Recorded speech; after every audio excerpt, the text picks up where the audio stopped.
kama ni jambo huwa inaenda pole pole. Kwa jambo lingine ni jambo ambalo linajisukuma. Machua ni period ya kitu wakati kina machua. Na jambo la pili is something which drains. Ni ile hali ya kitu kujifuta. Ni kile kitu kinaenda mbele lakini kinaleta mvuto mwingi. Unaona huyu mtu na ukitaka kuona kitu ambacho kina delay, kuna kamunyama, sijui ni kamunyama ni kamamo ama ni kalekuta, kanaitwa konokono. You know konokono? Konokono, do you know konokono? Konokono huwa ni kitu ambacho huwa kinatembea wakati wa maji. Huwa kinatembea kinajivuta, ama tortoise huwa inajivuta, itafika lakini inajivuta. Leo nataka tuongee katika maisha yetu. Mara mingi tunaishi maisha ya kujivuta sana. Wana wa Israeli mahali mahali ambapo wangeenda kwa 7 days, maandiko yanasema for the lack of obedience walikaa miaka 430. Lack of obedience huwa inaleta vitu kujifunza. Una kitu kinaitwa almost there but there.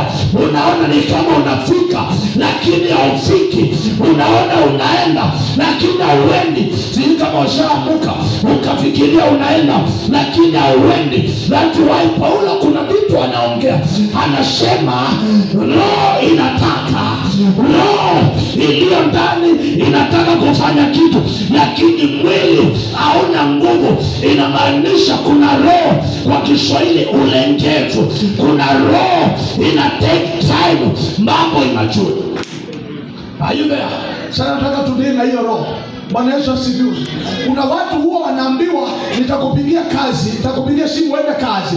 Ikifika hiyo Monday ulikuwa uende kazi na you know very well, na umevaa nguo zako za black and white, na umevaa style kama yangu, lakini before utoke kwa nyumba unapigiwa simu na tumeona tutakupigia siku fulani, ngoja tu. Hiyo ndio inaitwa roho ya kudileisha. Hiyo roho ya kuchelewesha imekamata Wakristo. Unadhania unatafuta Mungu, unadhania unaomba, lakini mbingu ikiangalia record hakuna jina lako liko. Tumeingia kuabudu, instead ya kuabudu shetani na kuimba kile. That's why Danieli means God is my judge. So Daniel is not like a mere person. God is my judge. So Daniel si mtu wa kawaida. Maandiko yanasema kwamba alikuwa amechukuliwa kama slave, wakakuta. Na maandiko yanasema kwamba when we read, can someone read for me Daniel chapter 3 verse 10? Daniel 3 verse 10. Very quickly. Daniel 3 verse 10. The Bible says, for those who know their God, they will do exploits. Wale wanaomjua Mungu watafanya mambo makuu. Kuna mtu amefika hapa? Daniel 3 verse 10. Danieli kifungu cha 3 mstari wa 10. Mstari wa 10 nasema aje? Nasema hivi. Wasema nini? Wewe mfalme ulitoa amri ya kwamba kila mtu atakaposikia sauti na kinubi na zeze na santuri na zomari na namna zote za ngoma ni lazima aanguke na kuiabudu ile sanamu ya dhahabu. 11. Na kila mtu asianguka na kuabudu atatupwa katika tanuri la moto wakao. Wako Wayahudi kadha wa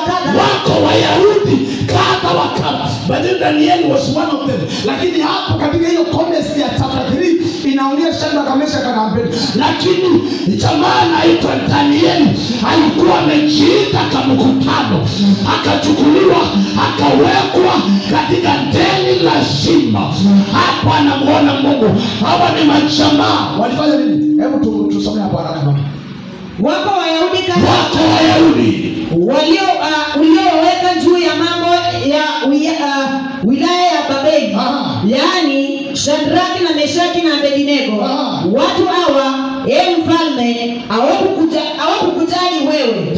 Hawakuitumikia. Hawa ni watu ambao walielewa wao ni kina nani. Wapendwa, roho ya delay huwa inaumisha inamaanisha mtu ambaye ajielewi yeye ni mtu aina gani. Na leo naomba Mungu akufungue macho ujielewe wewe ni mtu wa aina gani, wewe uko na nini ndani yako. Bwana Yesu asifiwe. Ukielewa wewe ni nani na ukoo wako, bali hata Yesu ako na ukoo. Amen. Ukielewa ukoo wa kweli, wakati huo kingdom zilikuwa zinaenda kwa kingdom. Kama ni Steve ako na mtoto anakuwa king, inamaanisha every kingdom, every ufalme unaelewa Mungu wao. So where we have got our needs. Sijatoka, nilikuwa nalisa mpaka the Bible is very clear. Danieli anaelewa Nebukadneza atatuacha, huyo mfalme atatupinga. Chapter 1 inaongea habari the northern kingdom and the southern kingdom walikuwa wanapigana. Mfalme wa Ajemi na mfalme wa Babylon walikuwa wako kwa vita, na Danieli wameletwa mahali shetani ametangaza kuna vita. Mara mingi huwa tunachukuliwa na shetani na anatuweka katikati ya vita, anatuweka hapo. Wakati Danieli aliona kuna vita, the northern and the southern kingdom wanapigana, maandiko yanasema akasema nitaomba. Danieli hakuwa anataka kuomba, lakini alisukuma, manake ako katikati ya mbato, ako katikati ya mafalme wawili wanapingana, na notole wafalme wawili wanapingana. Nebukadneza amesema yeyote ataabudu hii sanamu atakatwa na atawekwa kwa moto. So Nebukadneza sema, Danieli akasema nitafunga siku 41. Wapendwa, kuna kufunga na kuna kuomba. Haya ni mambo mawili, kuna kufunga na kuna kuomba. Maombi unaweza ukaomba, lakini unapofunga unafunga ukiomba vitu vitendeke. Yesu mwenyewe anasema haya mapepo, aina hii ya mapepo haiondoki bila kufunga na kwa kuomba. Lazima uombe na ufunge vitu vitendeke. Nachochea watu wa maombi, wapendwa, bila maombi shetani hatakuachilia. Bila maombi mapepo haitaondoka kwako. Bila maombi mambo mazito hayataondoka. Do you know the difference between Christian and non-Christian? The difference is not salvation, it's not in belief. You know what, ile ambao ninaleta utofauti ya mtu ameokoka na mtu hajaokoka ni maombi. Kila mtu anaweza akaamini. Hata mtu hajaokoka mboni umwambie amini, huyu ni digital, ataamini. Na utamuondoa hapo, na hajaokoka ataamini huyu ni digital. Na akuulize, si ni kweli anaitwa hivyo? Lakini maombi watu hawajaokoka wataelewa siri. That's why maandiko yanasema, na Danieli akasema nitamtafuta Mungu, na akaingia kwa siku 41. Maandiko yanasema alipokuwa anaomba, hiyo siku alipoomba hapa maombi yake yakajibiwa. Lakini the Bible says kuna mkuu wa Persia, kuna mkubwa wa Persia. Inaitwa Kiingereza the prince of Persia, kwa in another language the demon of Persia. Mapepo, let me tell you something. Kuna mapepo huwa inatembea ijikafu. Ijikafu zini hapa, na kuna ingine huwa inatembea kwa bahari. Hii inaitwa mbanjini ya bahari, na kuna ingine huwa inatembea katika surface. That's why mtu yeyote akiondolewa mapepo haiendi, huwa inakaa kwa anga, inangoja nafasi ipatikane irudi. Amen. So maandiko yanasema kwa Danieli wakati anaomba, mkuu wa Persia akakamata majibu yake. Mkuu wa Persia akakamata maombi yake. Kuna watu tulianza kuomba, lakini mkuu wa Persia akakamata maombi yetu. Kuna kazi tuliitisha, lakini mkuu wa Persia akakamata. Wengine tuliomba ndoa, mkuu wa Persia akakamata. tuliomba kazi, Mungu wa pesa akakamata, lakini maandiko yanasema na Bwana akasema nitashuka kwa Danieli nimsaidie. Wakati tunaishi kukwama, huwa Yesu analeta msaada. Wakati tunakwama, kuna mbingu inatusaidia. Maandiko yanasema na Mikaeli is one of the ranking angels ambaye kazi yake ni vita. Mikaeli kazi yake ni vita. Are you getting something by the way? Unaelewa kitu tu? Nimesema leo I'm teaching something. Mikaeli ni top rank angel ambaye kazi yake ni vita. Mtu yeyote anaomba akitaja Mikaeli huwa anaingia huo. Amen. So maandiko yanasema kwamba na Mungu akatuma Mikaya akamwambia shuka uende ukasaidia Danieli. Maandiko yanasema aliposhuka akakamata yule mkuu wa Persia, akapigana na yeye, akakuja kwa Danieli akamwambia ile siku uliomba maombi yako yalijibiwa, lakini ikakamatwa, lakini nimepigana na yeye na nimemuweza. Inaposema deal with the spirit of delay, inamaanisha kuna majibu yaliachiliwa, lakini mkuu wa Persia akakamata. Na leo tunatuma Mikaya, leo tunatuma malaika wapigana yote aliyekamata destiny yako, yote aliyekamata biashara yako, yote aliyekamata mambo yako, aachilie kwa jina la Yesu. Mikaya akiachiliwa, chochote kimekamatwa huwa kinaachiliwa. Allow me to tell you something, and delay is not undeniable. Vitu huenda vikachelewa, vitu huenda vikachukua muda, lakini haimaanishi Mungu amekunyima. Delay inamaanisha kwamba kitachukua muda. 2 Kings chapter 7 verse 1 to 3. 2 Kings. Bwana Yesu asifiwe. Delay inamaanisha itachukua muda, lakini itatendeka. Na maisha mingi ya Mkristo inachukua muda kitu kitendeke. Na leo nakuombea chochote kilikuwa kichukua muda, Bwana akirahisisha kwa jina la Yesu. Chochote kingechelewa kwako, biashara ingechelewa. Kwa nini huwa tunasema watu huwa wanatajirika? Sio kama umefanya hiyo statistic. Watu wengi huwa wanatajirika at the age of 40. Ni kweli ama za kweli? Ndio wanafanya hiyo statistic. Aliyo ni age of 40. Hapo ndio unaonanga watu wametajirika. Ile utajiri njema. Ukiona mtu anaendesha Mercedes na ana miaka 30, huyo hapo ndio mimi. I don't know how to do it. Maana ametoa nini wa pesa. Like at the end of the 40, hapo ndio the real way of doing it. Nenda ukafanya uchunguzi wako. Hiyo si maandiko.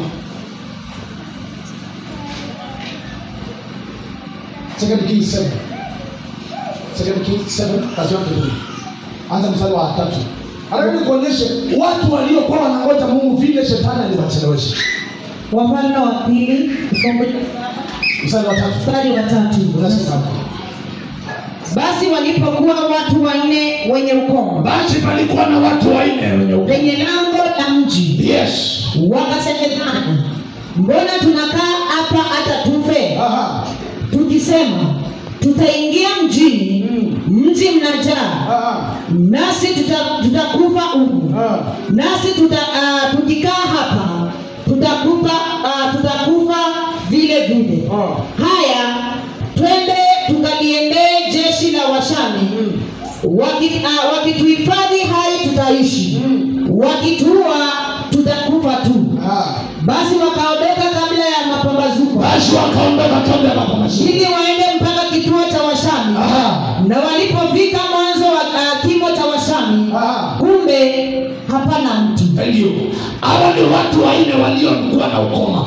Jambo la kwanza, walitengwa. Jambo la pili, hawana chakula. Na jambo la tatu, hawana msaada. Maandiko yanasema walikuwa waingie mjini waishi ama wafe, ama wakae hapa wafe. So mmoja wakawaambia kwamba kwa nini tukae hapa kama chakula iko hapa? Wacha tuingie, kama watatua watuwe, kama tutakuwa hai na tukue hai. Na maandiko nasema, na wakiongea hapo Mungu akasikia. Naongea na mtu nikwambie, wakati umefika mwisho, wakati umefika mwisho, Mungu anaanza. Kuna watu tulianza kuomba. Halo, sikuna prayer items ulikuwa nazo 31st. Sasa wewe pita, hakuna kitu kimejibiwa. Utaacha Mungu. Hata mimi zile niliona mbona hakuna kitu. Hata sioni anga dalili, sioni.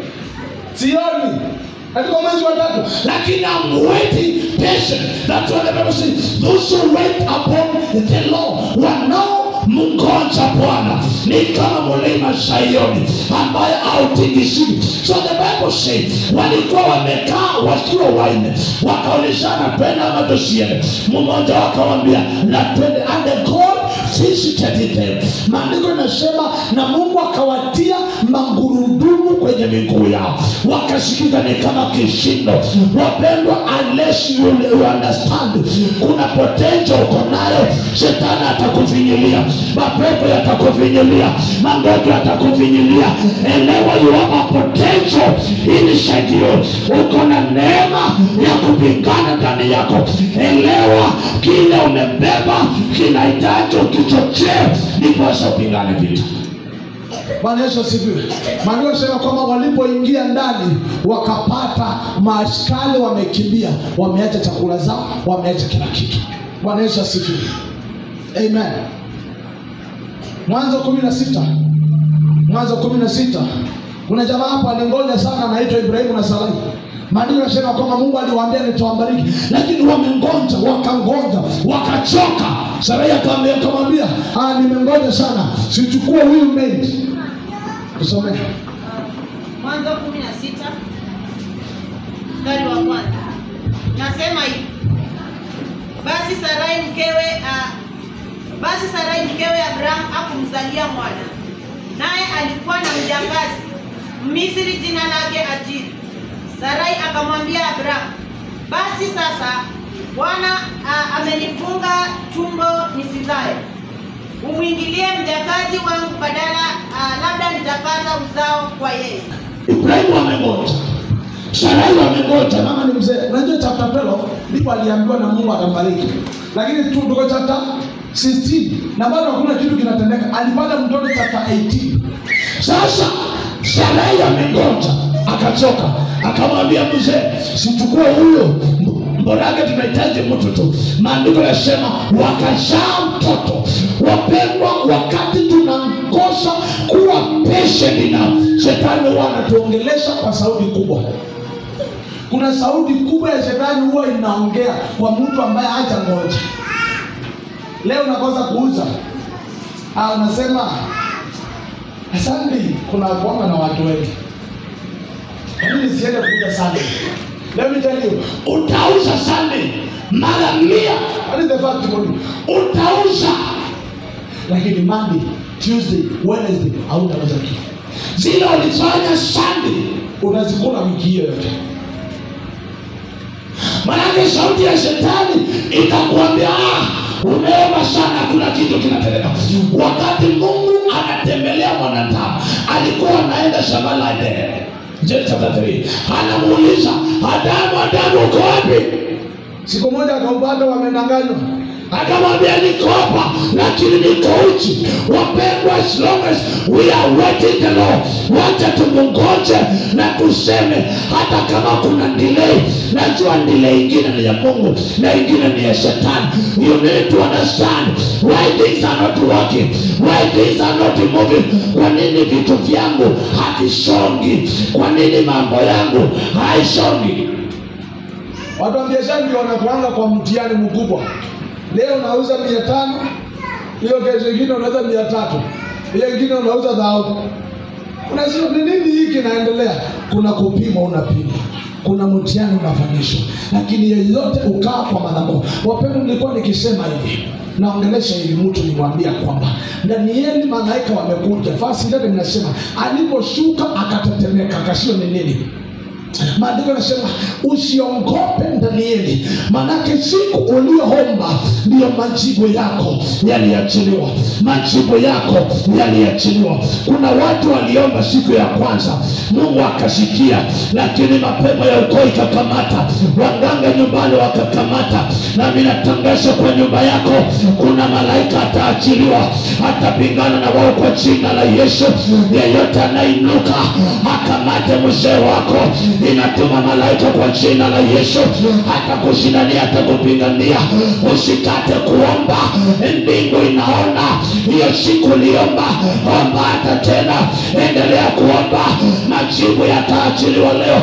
Natangaza wiki hii iwe ni wiki ya maajabu, iwe ni wiki ya majibu kupatikana.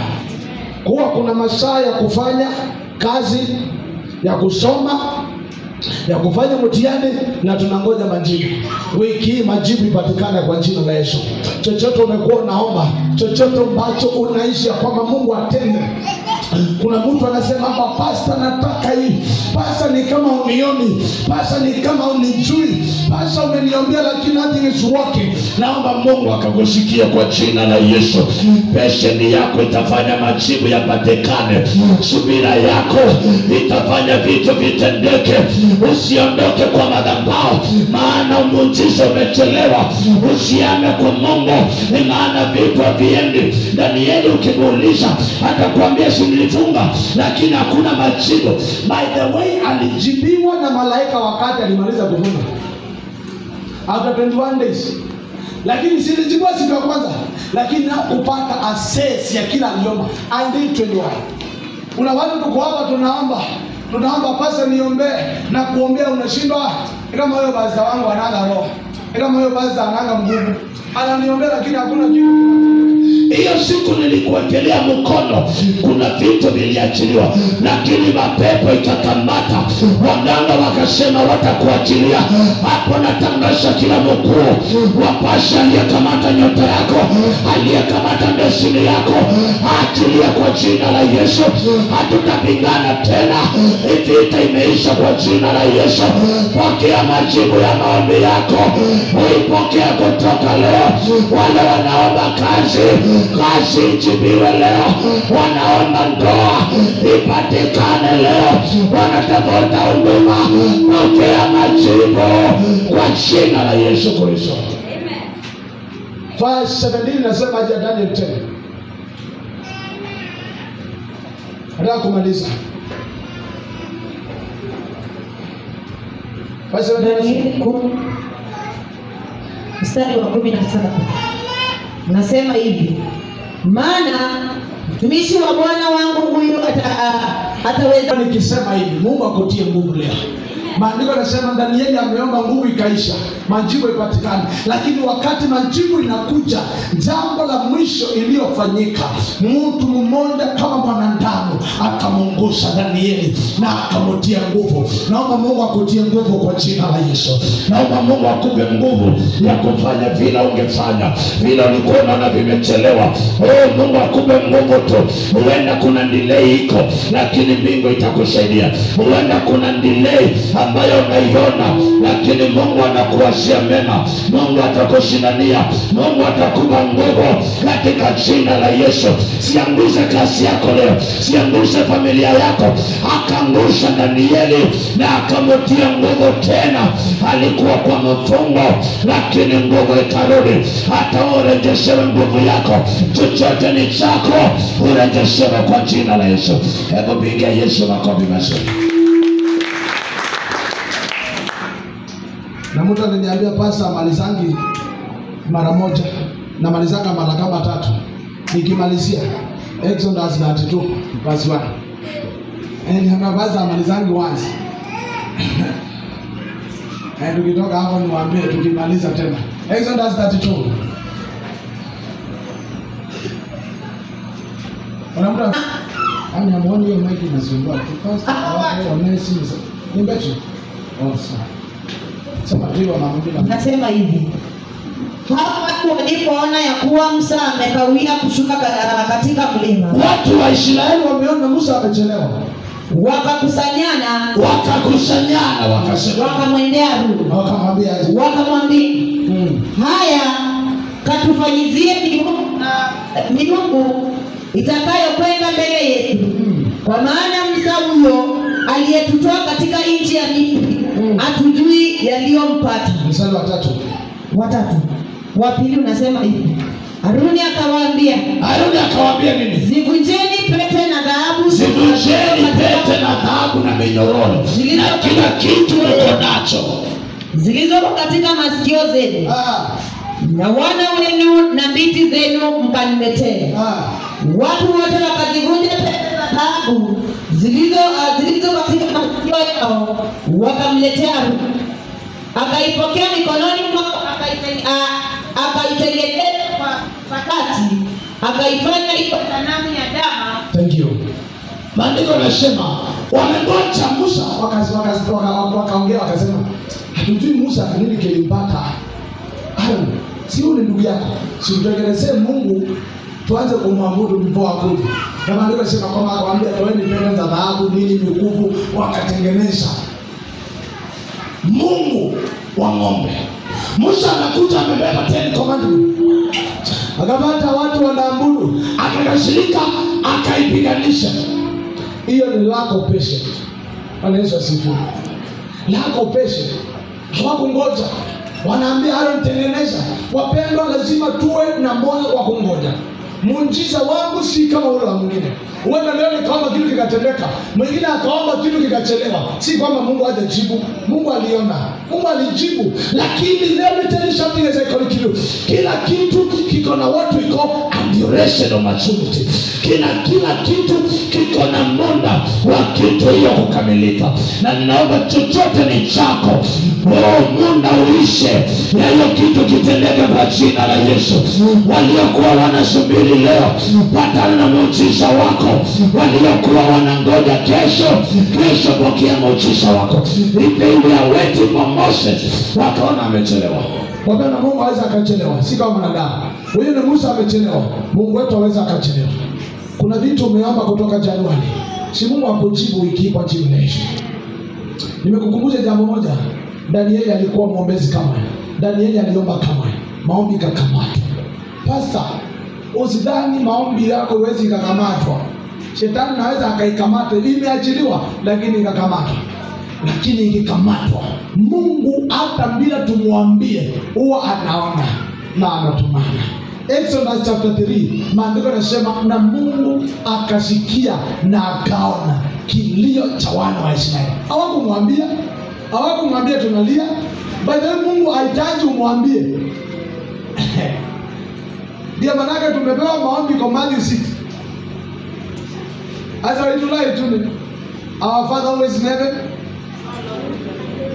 hallowed be your name, that your kingdom come. That is the prayer. Mungu hapo katika hiyo prayer hatutaambiwa tumwambie, tunabaki tuombe Mungu. Mungu anajua unahitaji nguo. Amen. Hata tumwambie huwa anasikia, hata tumwambie huwa anaona. Akasikia na akaona na akatumana msaada. Ninaomba Mungu akakuona na akatumane msaada. Unapotoka kwa hii mlango Jumapili utarudi na majibu. Unapotoka kwa hii mlango Jumapili natangaza utatoka na kazi, utatoka na heshima, au utarudi Jumapili milango ikiwa vile ilikuwa. Mambo yabadilike kwa jina la Yesu. Pokea hiyo neema kutoka sasa na uende nayo upenye kwa jina la Yesu. Simama na miguu yako. Yesu alisema umebadilisha. Yesu alisema umebadilisha. Yesu alisema umebadilisha. Yesu alisema nimekwisha. Yesu alisema nimekwisha. Nimekwisha.